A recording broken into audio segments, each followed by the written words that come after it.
C'est un beau samedi après-midi et tu fais tes courses dans ton supermarché habituel quand tu tombes sur un paquet gonflé dans l'allée des produits frais.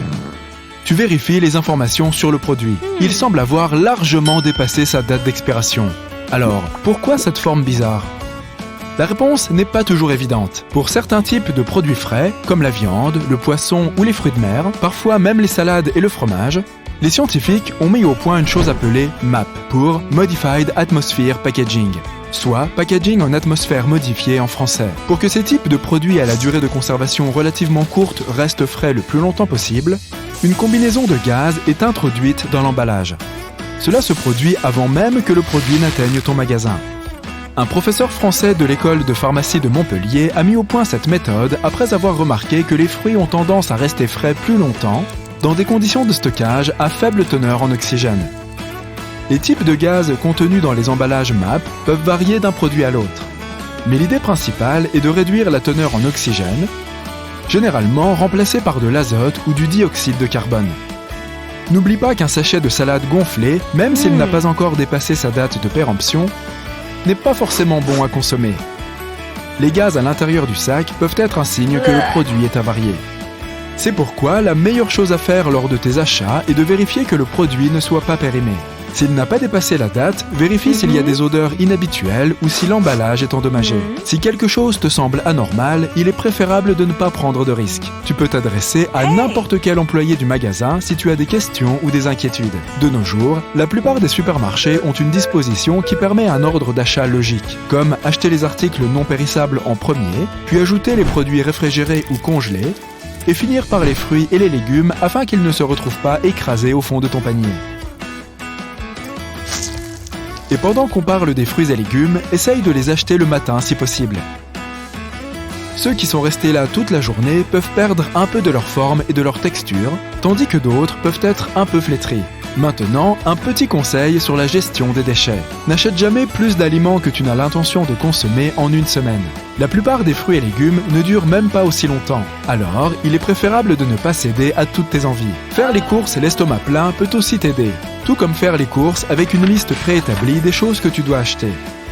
Inspecter minutieusement l'emballage de chaque produit peut aussi t'épargner des tracas plus tard. Les produits réfrigérés doivent être frais au toucher, tandis que les produits congelés doivent être solides et sans signe de fuite.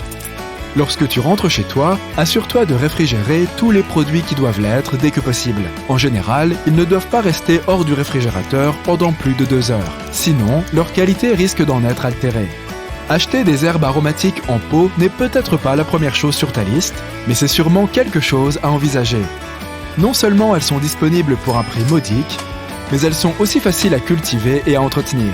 Imagine un joli jardin d'herbes aromatiques juste là, sur ton balcon ou même dans ta cuisine. Ne serait-ce pas agréable ? Tu auras toujours du basilic frais pour couronner un plat de pâtes.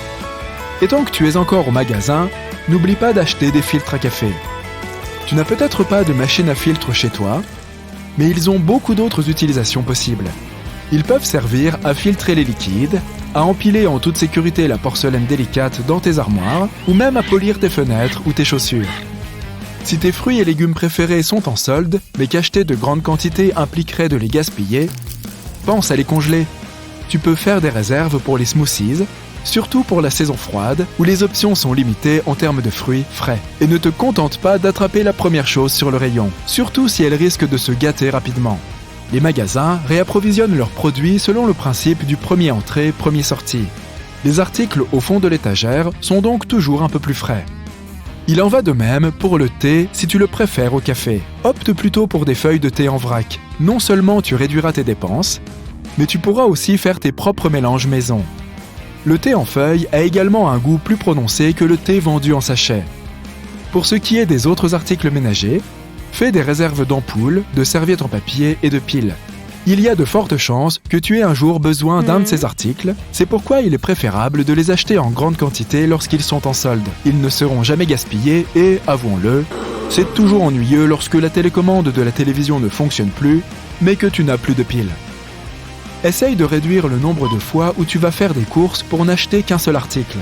C'est inefficace et tu finiras probablement par acheter des choses dont tu n'as pas vraiment besoin. Cette liste de courses commence à avoir beaucoup plus de sens maintenant, n'est-ce pas ? Une autre liste qui vaut la peine d'être faite, celle qui contient tout ce que tu as dans ton réfrigérateur. Essaye de créer une telle liste au moins 2 fois par semaine. Planifier tes repas au moins 1 semaine à l'avance t'aidera aussi à réduire les achats impulsifs.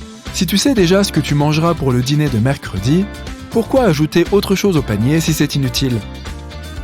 En même temps, essaye d'être créatif avec tes restes. Pourquoi les jeter alors que tu peux les mélanger et les assortir, ou ajouter quelques herbes ou des saveurs supplémentaires pour les rendre meilleurs? Range tes restes dans des récipients transparents pour plus de visibilité, et n'aie pas peur de prévoir un repas de restes pendant la semaine. Il est tout aussi agréable de les considérer comme des ingrédients plutôt que comme de vulgaires restes. Utilise les restes de pâtes ou de légumes cuits à la vapeur pour faire une tortilla ou une omelette. Mélange tes légumes cuits avec quelques tomates pour créer une sauce pour les pâtes. Prépare des wraps pour le déjeuner du lendemain avec n'importe quoi, du riz à la viande en passant par les légumes.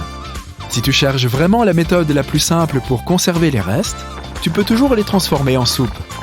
L'accompagnement de légumes de la veille au soir peut se transformer en un déjeuner sain si tu ajoutes simplement une boîte de bouillon et que tu mixes le tout. Même une miche de pain vieille de 2 jours peut être sauvée si tu la coupes en diagonale, que tu saupoudres les tranches de quelques herbes et d'huile d'olive, et que tu les mets au four pendant quelques minutes.